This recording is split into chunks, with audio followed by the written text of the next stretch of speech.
Okay, so I would first of all say a very big thank you to Mr. Peter Asare for availing yourself to talk to us on financial literacy and how we can build wealth. So I would like to formally introduce Mr. Peter. So Mr. Peter is an award-winning financial literacy advocate and educator, finance and business coach and planner, consultant, author, entrepreneur, and practicing accountant.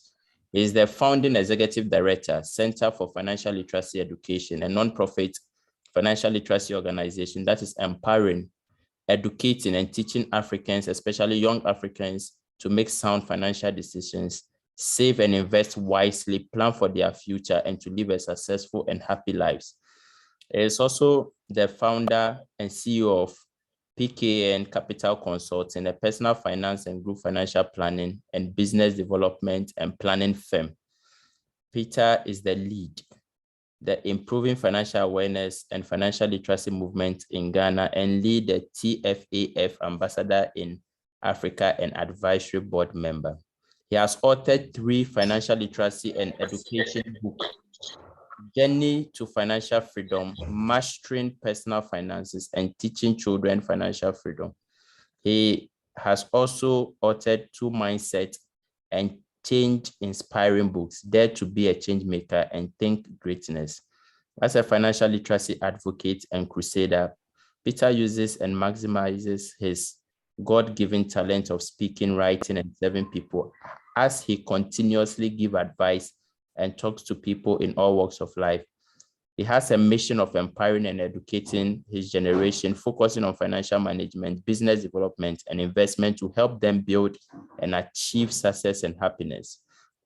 Peter is positive, purpose-driven, problem solver, open-minded, team player, insightful, futuristic, and love taking up new challenges. He has consulted and worked with global brands, especially in the financial literacy and education space. Guys, today we have a wonderful, wonderful person in our midst. So we are so happy, Mr. Peter, to have you, and we are ready to learn from you. So please, the floor is yours, and we are your audience. Thank you very much. Thank you, Mr. Peter. Hi, everybody. Thank you very much. And it's a great privilege to be your guest speaker today. Anytime I get the opportunity to talk to people about personal finance, it's something that gets me excited. So I'm very honored, and it's a privilege to be your guest speaker tonight. So today we are looking at building a strong financial foundation, the essential principles to personal financial planning. When we talk about financial literacy, I know there have been a lot of definitions about financial literacy, and financial literacy has been in existence for quite a long time. But the amazing thing is, financial literacy isn't taught in schools. So you can graduate with a 4-year degree and still know nothing about personal finance and how to manage your finances. And so today, my presentation will uncover some of these essential principles that we need to know to be able to better manage our personal finance. But before I go into my main topic today, I would like to give a brief overview of what is happening in our economy today. So I'll start by asking a brief question. Are you managing your personal finances, or your personal finances are managing you? Are you in charge of your money, or your money is controlling you? You need to build confidence to a point where you are in control of your money. You decide where each amount of money that comes to your hand, where you want it to go. When you get to this level, then you will be well equipped to build a strong financial foundation. So I have a quiz that later I will share with Ernest for him to make it available to you so that you can go through a survey that we did. So after going through this survey, you will come to the realization whether you are financially literate or you are not financially literate. And this will help you make the right decisions going forward. So I will not speak on the questions. I'll make them available so that you can just answer them when you have the time.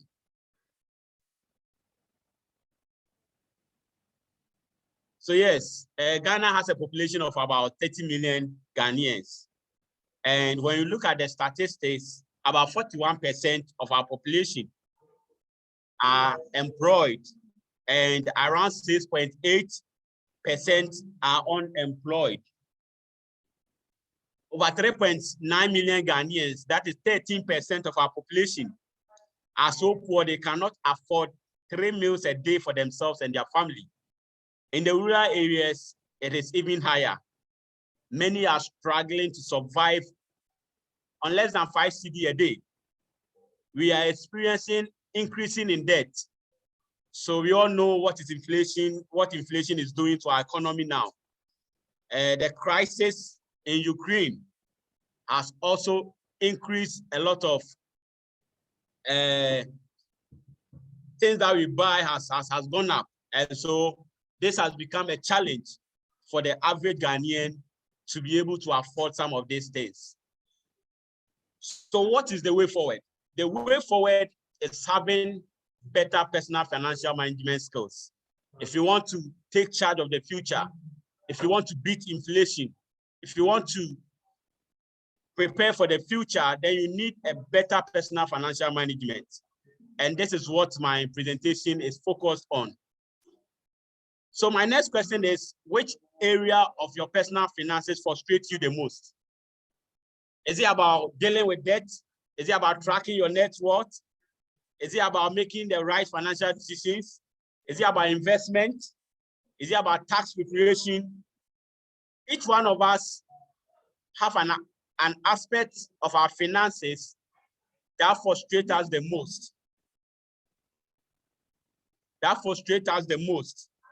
And so we should be prepared to be able to handle some of these frustrations. And I also say that you don't need to leave your future to gamble.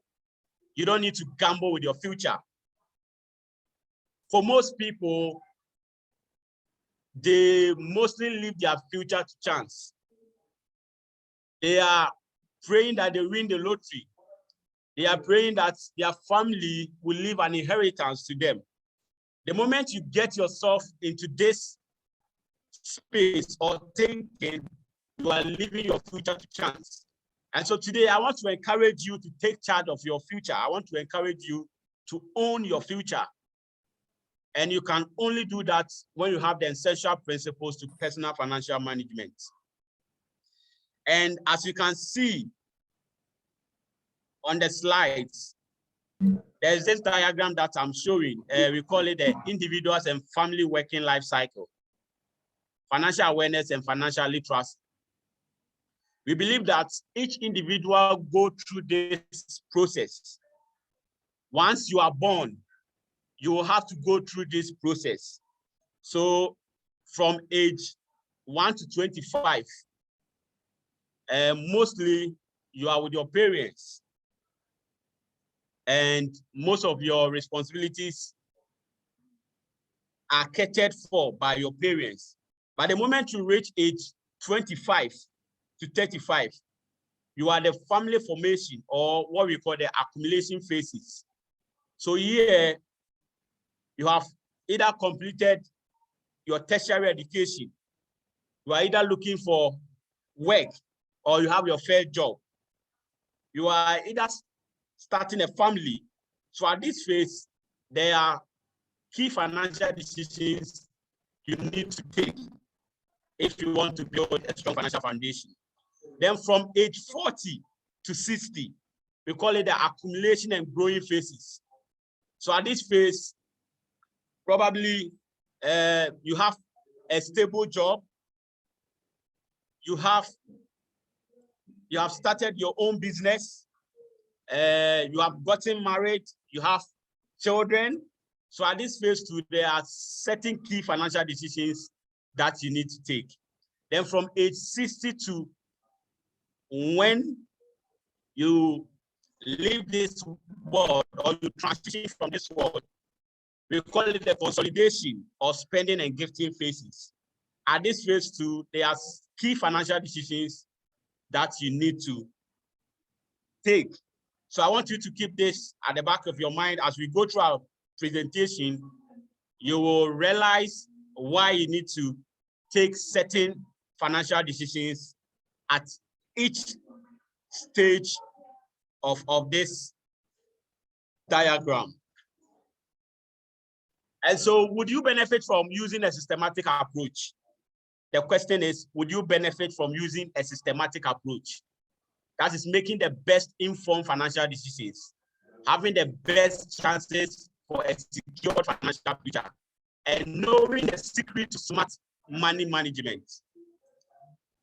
So we have developed what we call the foundation to financial awareness and financial literacy. We believe once an individual goes through this cycle, they become financially aware and financially literate, and they are able to better manage their personal finance. So when you look at the symbol, we have 11 elements. The first one has to do with paperwork. The second one has to do with your net worth. Then from your net worth, you move to your cash flow. Then you need to know about employment benefits. So once you know about paperwork, net worth, cash flow, and employment benefits, you are getting yourself organized, financially organized. And once you are financially organized, then you move to the actual financial planning.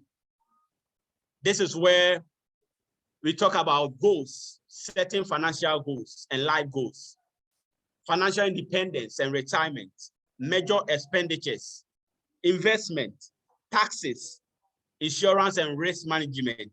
And then we can also talk about estate and gift planning. So I'm going to touch on each of these models to help you get an understanding of how you apply each of these to your personal finance. So we are starting with getting organized. You need to get organized if you want to develop a strong financial foundation. The first essential principle is to get organized. You don't need a special talent or skills to manage your personal finance. Mostly people do ask, do I need a master's degree before I can manage my personal finance? Do I need a PhD before I can manage my personal finance? And my answer has always been no. You don't need a master's degree to manage your personal finance. With the right information, with discipline, you can manage your personal finance. So what we are saying under getting organized is you need to organize your paperwork. You need to organize your net worth. You need to organize your cash flow. And also you need to know about employment benefits. Now let's talk about paperwork. What is paperwork? From the very moment you were given birth, you were given a birth certificate. Since that moment, your paperwork has been increasing. Now you rent an apartment, your landlord gives you a rent contract. You buy a land, you are given documents to cover the land. You open a bank account, you have your bank account number. Even your mobile money, you have Momo pins. What we are saying is you need to keep all these important documents and pins in a centralized location so that you can always have access to them. And at least one person in your family must also have access to this document. So in case of emergency, they can always help you out. So there was a situation where a client of mine bought a land for 2,000 Ghana cedis, and he was not able to keep his paperwork in place. And so there was a challenge on the land. There was a challenge on the land, and he has to show evidence produce the document, and the document was nowhere to be found. So he has to lose the land, and then he also lost 20,000 Ghana cedis due to improper record keeping. So life is great when your paperwork is in place. Once you sign onto an investment portfolio, you're able to keep your investment certificates. Once you're able to print out your bank statement and know how much you have in your bank account, it keeps you in check. So it is important for you to keep all your financial documents at a centralized location. What you can do is you can use a financial organizer. In this modern world, you can use a Dropbox, you can use Google Drive to keep some of these key financial documents, so that in case of an emergency, you will just have to log into your Drive folder and get access to some of these documents. The net worth. Do you know what you own and what you owe? So your net worth is basically your actual financial position. Your actual financial position. So what you own and what you owe, your assets and your liabilities. Your assets are things that give you money, things that have monetary value. So you need to accumulate all your assets. And your liabilities are things that takes money away from you, your financial obligations. And so you need to also accumulate all your liabilities. Why should you know your net worth? Regardless of your financial situation, knowing your net worth can help you evaluate your financial health and plan for the future. Regardless of your financial position, knowing your net worth can help you evaluate your financial health. Do I have much assets? Do I have an asset that can take me to the level I want to get when it comes to my finances? Is my liabilities or financial obligations too much? Should I cut down on my financial obligations? So knowing your net worth will help you make the right financial decisions. Why should you annually track your net worth? Your net worth is the amount by which your assets exceed your liabilities, or what you have versus what you need to pay off. So knowing this will help you to either increase things that have monetary value, that is your assets, or that will also help you to get rid of things that takes money away from you, that is your financial obligations. So the second step in getting organized is to actually know your net worth and make sure your assets are always greater than your liabilities. Then in getting organized, you need to get organized with your cash flow. You know how your cash flow flows. That is your income versus your expenses. How much money do you make in a day, in a week, in a month, in a year? You need to know it, so that if you have to increase your income, it will guide you to do that. So you need to know where all your money is coming from. And for most people, their only source of income is themselves. That is their monthly salary. So once they are laid out of job, their income ceases. Once they fall sick, if they are self-employed people and they fall sick, their income ceases. So it is important for you to organize your cash flow, know how much income you make, and if you have to increase it, or if you have to cut down on your expenses. The second principle I want to talk about is understand your employment benefits or self-employment benefits. Employment benefits are your hidden paychecks, So after your monthly salary, there are other benefits your employer gives you, and you need to know them. Some organizations give transport allowance, health allowance, and you need to know this and take advantage of all this allowance. because you don't need to take money out of your monthly salary to pay for your transport if your company is giving transport allowance. So one question I always tell young people if you're going for an interview, one thing you can ask is, what are my employment benefits aside my monthly salary? What are other employment benefits you are going to give me? Some companies give medical and dental benefits. They also fund some of your retirement plans. And so you need to know about these benefits and you need to take advantage of them.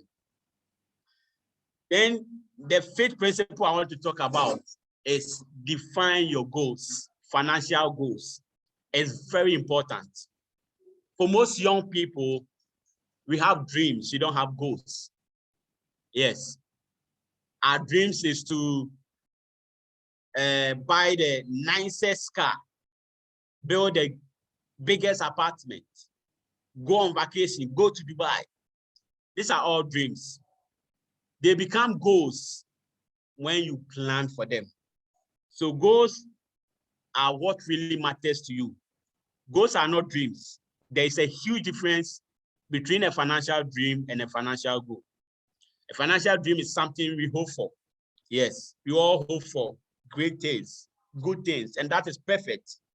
That is awesome. Yes, we need to live that good life, but we should transition it from a dream to a goal. So a financial goal is something you have planned for. So the moment you plan for something, it becomes a goal and it puts you into action. And in setting your financial goals, you need to ask yourself, what is really important to me? What type of work do I enjoy doing? Where do I want to live 3 years, 5 years, 10 years, 20 years? Where do I want to be financially 5 years, 10 years, 20 years? Maybe now you are earning 4-figure income. And in 5 years, you want to earn 5-figure income, 6-figure income. You need to know all this and factor them into your goal setting. When do you want to retire from your current work? It should also be part of your goal setting. What are your gifts and legacy plans? What do you want to leave behind? This should all be included in setting your financial goals. Then the sixth element I want to talk about is understand and plan for financial independence and retirement. Yes, for young professionals like ourselves, the moment someone talks about retirement, we think retirement is 30 years away, 40 years away. So we don't normally take it serious. But one thing we can do is we need to plan for our financial independence. Because without financial independence, you cannot plan for your retirement. Financial independence is getting to a point where you don't depend on anyone for your financial resources. Yes. So you have built enough cash reserve that can take care of all your financial obligations and your needs. And in planning your financial independence and retirement, you need to ask yourself, at what age will you reach your financial independence or retirement? Maybe you want to retire at the age of 50, 60, 40. You need to know that. When can you stop working and still maintain your lifestyle? When can you stop working and still maintain your lifestyle? So the lifestyle that you want to live. If you say, I want to retire at 40, can you really maintain your lifestyle without a paycheck? For let's say, if you are going to live up to 80, 90, can you maintain that lifestyle from 40 to 90? You need to ask yourself some of these questions before you decide on when you want to retire. What rate of return do you need on your asset to get rich and maintain your personal and family goals? So in planning for your financial independence and retirement, you need to also go back to your net worth, assess your assets and the investment on your assets and the rate of return you get each year. Would that be able to take care of you when you retire? You need to ask all these questions. So in doing that, there are some rules that you can follow to be able to do that. So to know how long it will take to double your income or principal on any investment, you can use the rule of 72. This is where you divide 72 by your rate of return. So let's say you have 10,000 Ghana cedis in an investment account that is earning 8%. The rule is divide 72 by 8%, and that will give you 9 years. So it will take you 9 years to double 10,000 to 20,000. That's what the rule of 72 is saying. So all these rules are available to help you plan your financial independence and retirement. And I want to ask a question, a quick one. I want to give out a check right now. Yes, I'm signing you a check. I have two options. You can only take one check. I'm giving you a check for 1 million Ghana cedis right now. And the second option is a check for 1 cedi doubled each day for 30 days. So at the end of day 30, you come to my house for the check. But the 1 million Ghana cedis, I'm giving it to you right now. Which one will you go for? You can put it in the chat box. Which of the checks would you go for? I'm giving you 2 minutes to do that. So you can put your answer in the chat box. 1 million Ghana cedis right now, and 1 cedi doubled each day for 30 days. So mostly when we ask these questions, most people go for 1 million Ghana cedi check. Most of them are with the reasons that they are going to use it to open a business, they are going to buy a car, they are going to... But now let's do the math. So with a check doubled each day for 30 days, at day 30, you are going to get 5.4 million Ghana cedis. Yes, at day 30, a check for 1 cedi doubled each day, you are going to get 5.4 million Ghana cedis. What does this tell us? One, the power of compounding and time value of money. The power of compounding and time value of money. Money, saving and investing even a little for a long period of time makes a huge difference. And two, patience. If you were able to wait for 30 days, you get 5.4 million Ghana cedis instead of 1 million Ghana cedis. So there is a blessing in patience. Nothing happens overnight. So in building wealth, we need to play the long game, and we need to take advantage of the power of compounding to grow our wealth. Now, the seventh element I want to talk about is the need to prioritize your major expenditures. The need to prioritize your major expenditures. Of course, you buy a car, you build a house, you buy a computer. These are all major expenditures, and you just can't put your hand into your bank account and take money and buy them. There should be some forward thinking. There should be some planning. So before you buy any major expenditure, take time, sit down, do some forward thinking, plan before you do it. And that will put you on a smooth path to achieving financial success. There are things, when you sit down and think about it, you realize you don't really need them. Yes. So anytime there's an edge to buy something that is major, or to engage in any major expenditure, you need to sit down and think about it. Maybe give yourself 3 days and think about it and see whether you have a change of mind. If you think that's the right decision, then you can go ahead and do it. But always make sure you do some forward thinking. You think before you purchase that item. So you need to ask yourself, what are your major expenditures? Have you prioritized them? Does a new car or a used car work for your plans?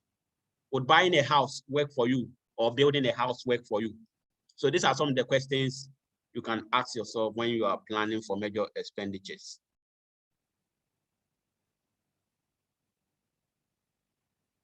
Now, my 8th element is understanding investing. Yes. You need to understand investing before you put your hard-earned money to work. There's the need to understand investment. Wise investment is a lifelong task. Life investment is a lifelong task. So in understanding investment, there are some critical questions you need to ask yourself. How would my investment earn me money? You need to ask yourself. So there are 3 ways investments earn money. One is by income. So let's say you buy a T-bill, you get profit on your T-bill, that is an income. You buy a stock, you are giving dividend, that is an income. You start a business, you sell for profit, you buy something and sell, you get commission on that thing. All these are income. And the second aspect is growth. So in 2018, MTN issued their IPO, and that was 75 pesos. Yes. So if you bought a share in MTN in 2018, now MTN shares is around 1.2. So if you bought 100 shares in 2018, that would be 75 cedis. But now it's around 120 Ghana cedis. So your shares is growing over time. When you start a business, at the initial stage, your business might not have any value, but if you grow your business to a certain level and you have the goodwill, you can even sell your business for $1 million. Yes. So companies like Facebook, WhatsApp, they sell their companies for huge amounts. So that is growth. That is growth. And then the third way your investment can earn you money is tax deductions. Let's say government wants to encourage investment to certain industries. You can give tax deductions. So when you read the Ghana tax law, there are tax cuts for young entrepreneurs. So once you put your money into an entrepreneurial venture, the government will not take you tax. So these are all some of the benefits, ways your investment can earn you money. And then you need to also understand asset allocation and asset classes. Asset allocation and asset classes. Where do you want to put your money? Is it in the agri sector? Is it in the telcos? Is it in e-commerce? So you need to know where you want to put your money or your investment. And they need to diversify. Don't put all your eggs in one basket. Don't use all your money to buy T-bill. Because now inflation is high and treasury bill rate is also low. So your money might lose value. So yes, you have to buy T-bill, but you have to put some of your money into starting a business, into real estate, into buy income generating assets, transport. Yes. And then you need to understand investment risks and target rate of return. You need to understand your risks adverse. For some people, when they lose 10 cedis, Charlie, the way it will worry them. But for someone, he might lose 10,000 Ghana cedis and it's still okay. So you need to know how you respond to risk.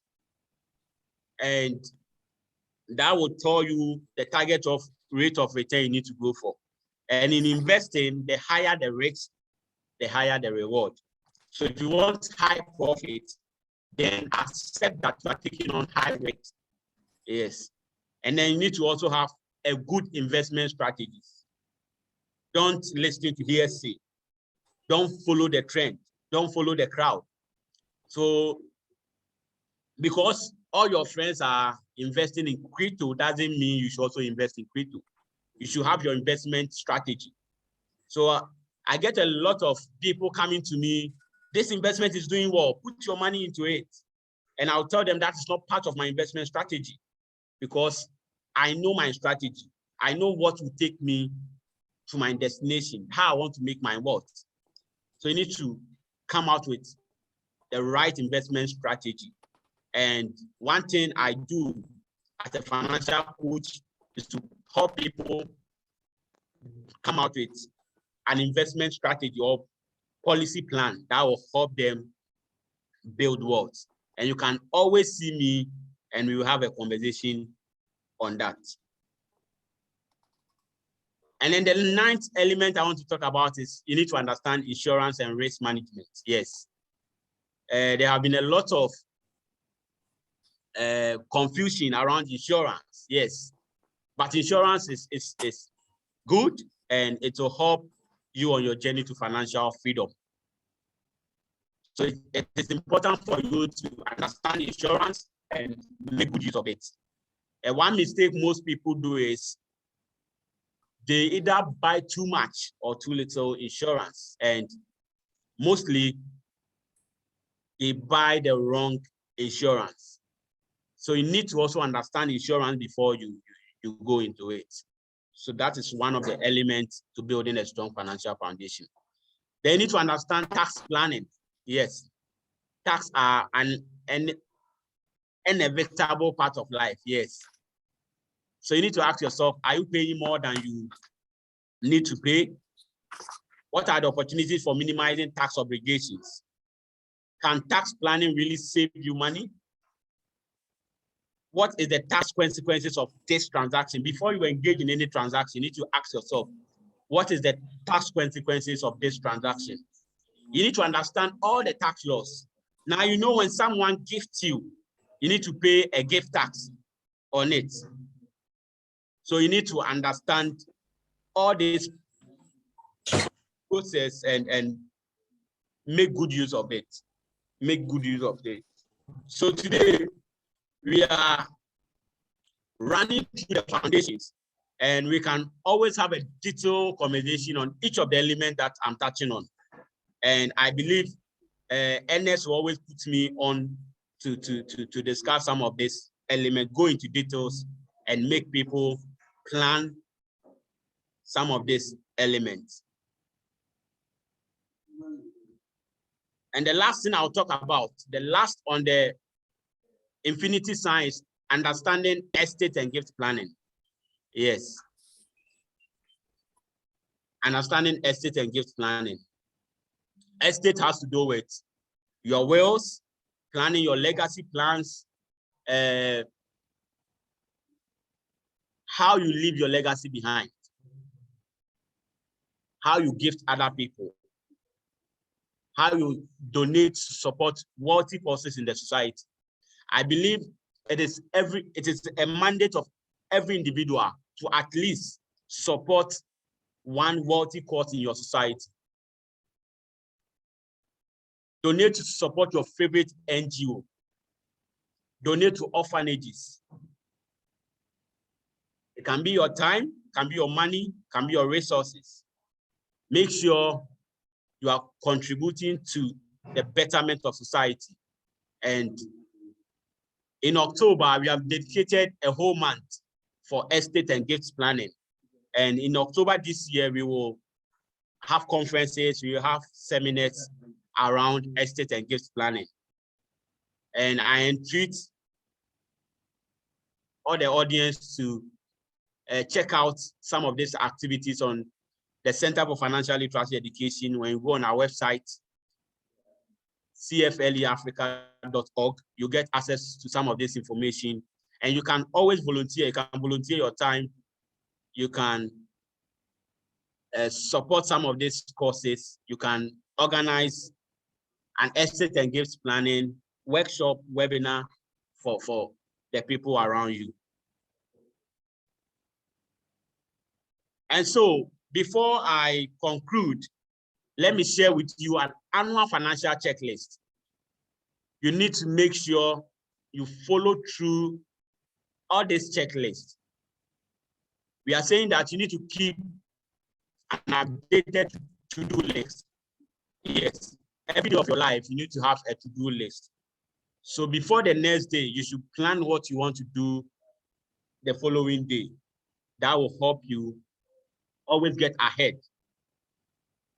Keep a financial calendar for your action. And at the end of my presentation, I will gift you with a financial calendar that will tell you what you need to do in each of the months within the year. Organize your paperwork, as we said, to get an accurate picture of your net worth, what you own and what you owe. Use a workable cash flow plan. Yes, so know your income and know your expenses. Save money with cost-cutting strategies. You need to make sure you are saving money. If you have to spend less so that you can have surplus to save, you have to do that. If you have to earn more so you can maintain your lifestyle and still save money, you have to do that. Make the most of your employment benefits. Define what really matters to you. That is your goals. Understand the planning process. Invest for financial independence and retirement. Begin planning for major expenditures. Develop and implement a tax reduction plan. Yes, there are ways you can minimize your tax obligations. You can avoid yield levy if you want to. Yes, there are ways you can avoid yield levy. Review your risk management. Only purchase the insurance you and your family need. So you don't need to purchase the wrong insurance. You don't need to let some of the insurance agent convince you to purchase what you don't need. So always you need to understand which of the package you want to go for before you even engage an insurance company. Create and update your estate and gift plan to protect yourself and your family. Yeah, so this should be your annual financial checklist. Annual financial checklist. You can make it a monthly financial checklist. You can make it a weekly financial checklist or a daily financial checklist. So do what works for you and can help you get ahead of your finances.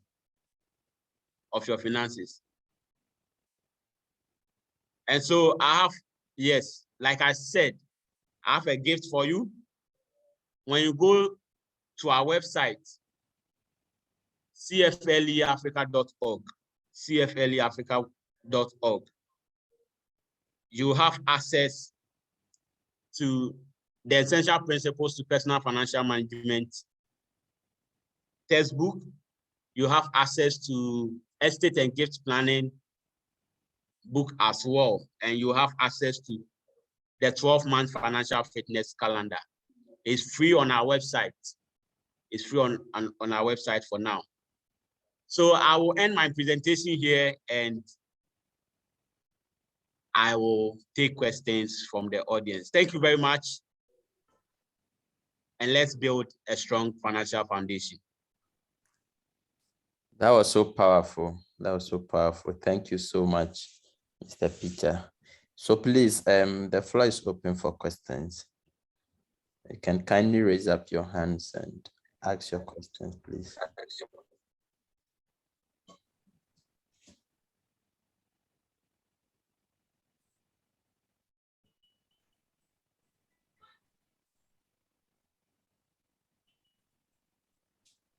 Please, any questions? Contributions? Okay, Mary, please, the floor is yours. Okay, thank you, Mr. Peter. That's great presentation. Please, I would like to know, managing your finance, should you as a student invest in business like a building to rent? should you as a student engage yourself in that? Okay, thank you very much. I would say if you have the resources, and you need to also have the competence to be able to manage that. So you need to take into consideration, will I be able to manage if I decide to build to rent? Or will I get someone who can manage that for me? And do I have the resources to do that? If the answer is yes, then that would be a great start to your world building, But if you cannot manage it, you don't have anyone who can help you manage it, then I think it's not the right time to do that. I hope this helps. Yes, please. Thank you.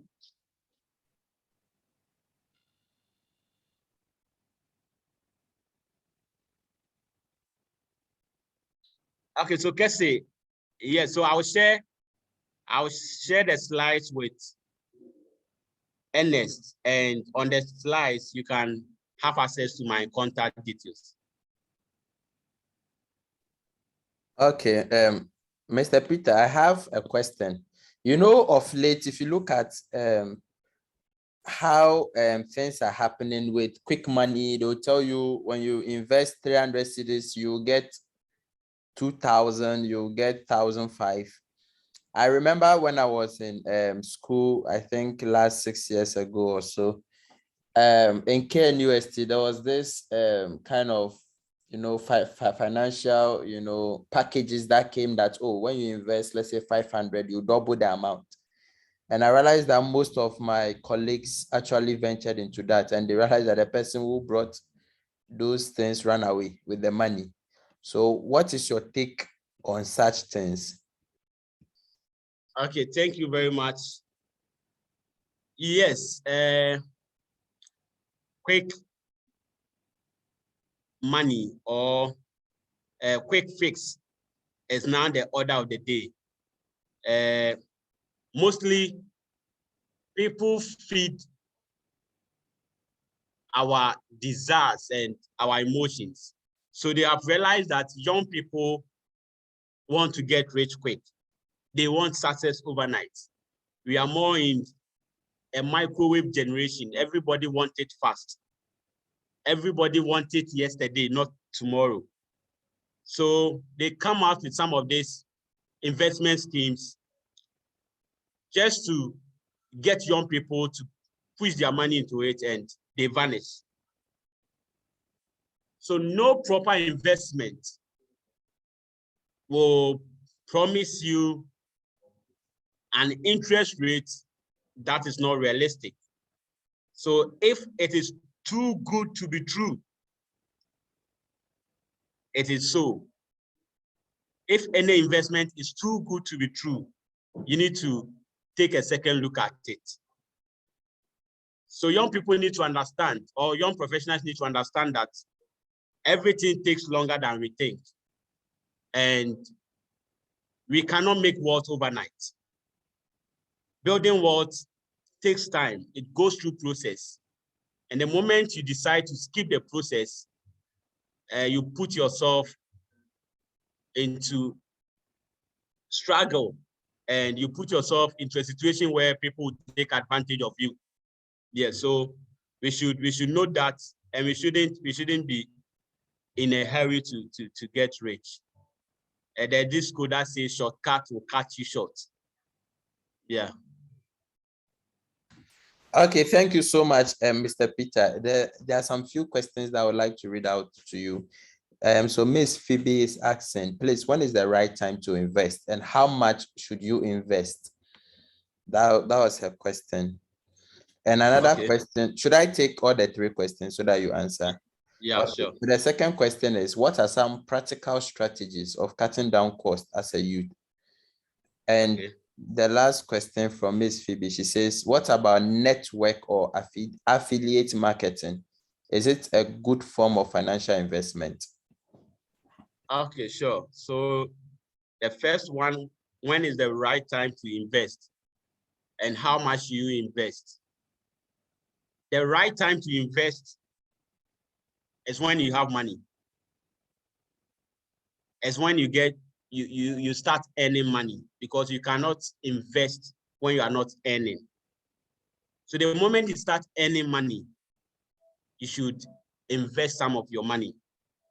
So this is where, because your money is not that huge to invest in huge investment or huge sectors, this is where you can use the financial instruments, money market securities to start building your wealth, mutual funds, invest in income generating assets to accumulate enough money to now start doing bigger investments. So the best time is when you have money, when you start earning money. And how much you should invest depends on your earning potential or your earning capacity, and how much you can afford to invest. So you need to look at what you are making and how much you can invest. And the second question talks about practical strategies of cutting down costs. Yeah, so I'll say spend less than you make. You need to spend less than you make. So if you earn 5,000 Ghana cedis a month, make sure you don't spend more than 5,000 Ghana cedis. And you can only do this by looking at your expenses. If you have to cut down on transport,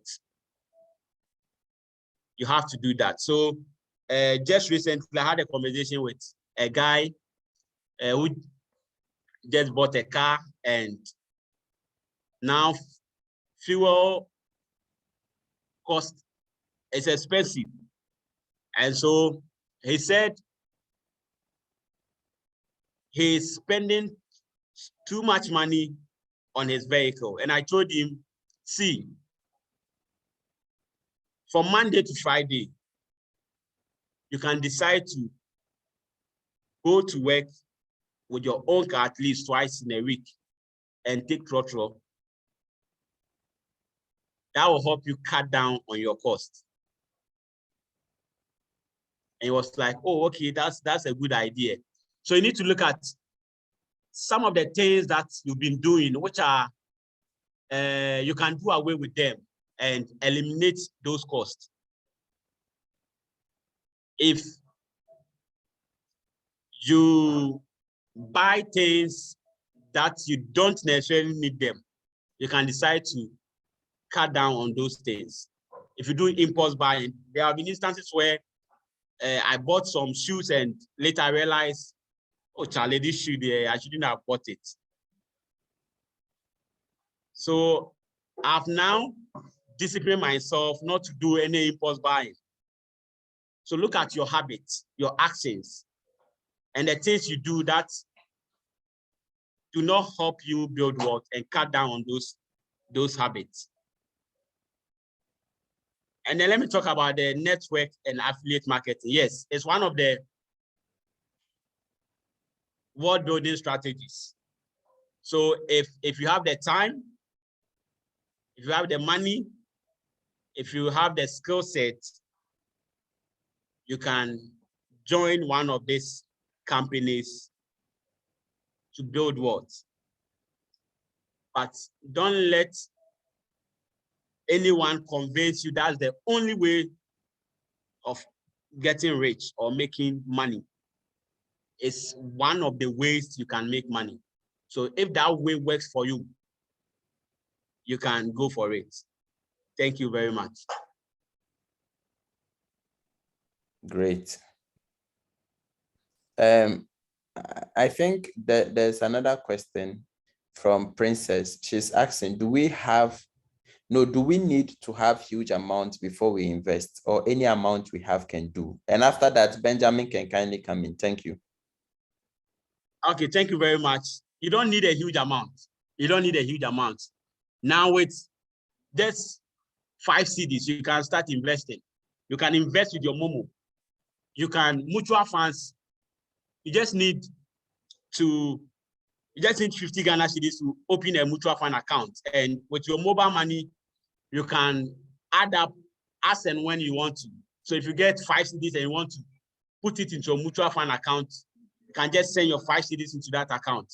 So you don't need huge amount to start investing. You can start investing with any amount that you have.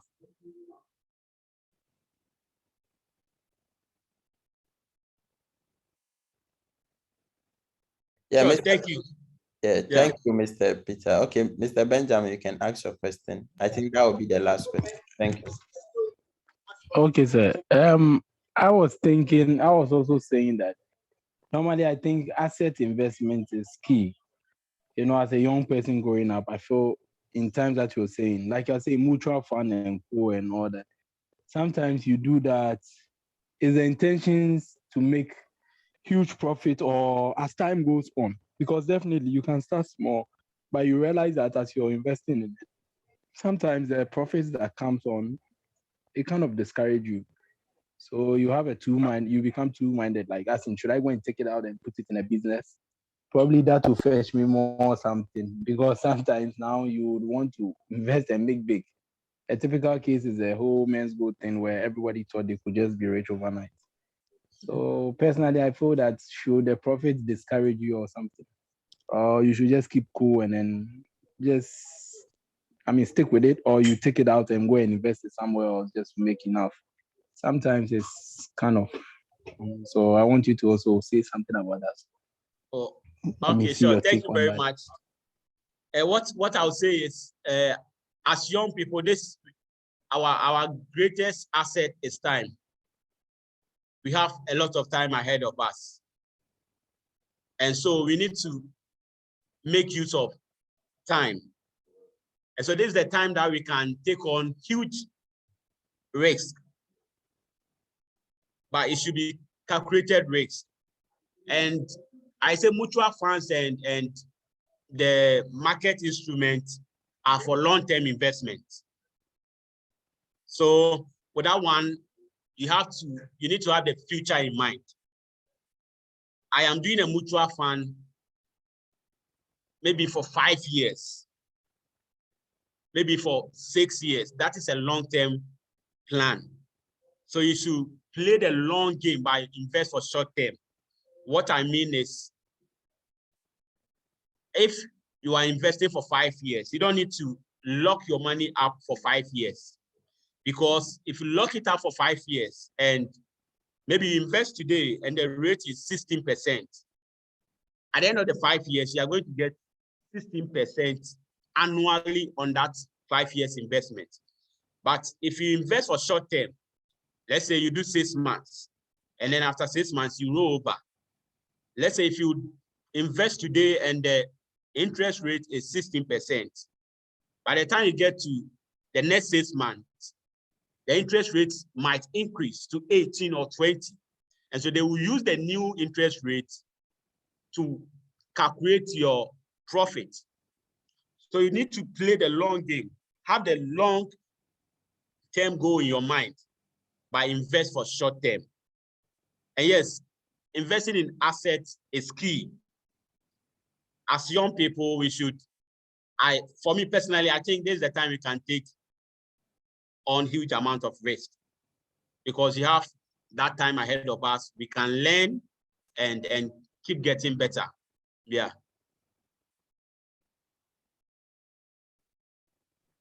Thank you very much, Mr. Peter. That was a very wonderful presentation. And also, we are grateful for the gifts that you've given us on your website. I would be glad if maybe you share the link, Sure. yeah, in the comment section. I would also type it in the group for our participants. Thank you so much. Thank you so much. It's been a wonderful session for me. And I also like to make a comment, as a person from a real estate background, I advise that usually if you are going to buy land as an investment, please do your background research very, very well, so that you don't go and buy litigation, so that in the next few years, they'll be fighting with you, just like how our brother said it. And land is very, very profitable in Ghana, especially if you want to build what, I think you can consider real estate as well. Yeah. So Mr. Peter has just dropped his website and his phone number that we can actually link up with him, ask questions, and also tap into his knowledge, join his conferences and seminars that he has been organizing. He's doing so well, and there's a lot to learn from him. So Mr. Peter, any final comment before we bring the curtains down? All right, thank you very much. I'm grateful for this invitation, and Global Leaders of Change, I commend you on the amazing work that you are doing. My final word would be, as young people, time is our greatest asset. And so we should make maximum use of our time. We should make sure we are earning money, we are saving money, and we are investing money. If we want to achieve financial freedom and success, the only way is to make sure money is coming into our pockets, we are saving a maximum amount of that money, and we are investing it to secure our future. Thank you very much, and have a good evening. Thank you so much, Mr. Peter, and thanks to all participants who were able to make it. Please do have a wonderful evening, and please do visit the website to learn. Thank you, and goodbye for now. Bye-bye.